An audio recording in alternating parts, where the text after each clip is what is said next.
Here's a wild water stat to kick us off. At its peak, ancient Rome moved roughly 200 million gallons of fresh water into the city every single day. No pumps, no electricity, just gravity, just geometry, and a lot of stone. So how did a Roman aqueduct actually work? Step 1. Find a clean, high source. Surveyors hunted springs up in the hills where the water sat above the city's elevation. Height is the whole game. If your source isn't higher than your sink, gravity can't do the job. Step 2. Keep a tiny constant downhill slope. Groma corribates. Think a few inches drop per 100 feet. That gentle gradient lets water flow steadily without blasting the channel apart or stalling out. Step 3. Build the channel, the spicus. Picture a narrow, covered gutter made of stone. Picture a narrow, covered gutter made of concrete, waterproofed with a rosy Roman mortar called opus signinum. They often buried it to protect from heat, buried to protect from contamination, buried to protect from enemy attempts to cut the water moments. But what about hills and valleys? For dips, they didn't just go straight down and up. That would kill the slope. Instead, they ride the contour, wrapping around hills to keep the same gentle fall. And for big valleys, they throw up arcades, the iconic stone arches. The arches don't lift the water. They keep the channel at the right height so the slope stays perfect across empty air. Sometimes terrain forced a deep dip. That's where the Roman flex comes in, the inverted siphon.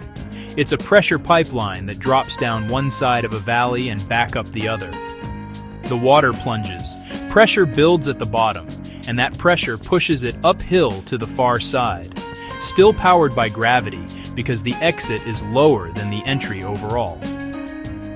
Stone blocks, lead pipes, terracotta pipes, reinforced where pressure spiked. Along the way, they added settling tanks, piscinae, little speed bumps where grime falls out before it can clog the system. They also cut in inspection shafts and vents, so crews could clean, release air, and keep the flow smooth. When the water finally reached the city, it hit a distribution box, the castellum. Think of it like a splitter public fountains for drinking baths for the social splash industrial users like mills. Wealthy homes could tap in via lead pipes. Fountains ran 24/7 to flush the system and keep water fresh. Anything extra drained into the sewers. The secret sauce is consistency, gentle slope, smooth waterproof channel, smart routing, relentless maintenance. Crews scraped mineral scale, patched leaks, and guarded the line. That's why some aqueducts ran for centuries.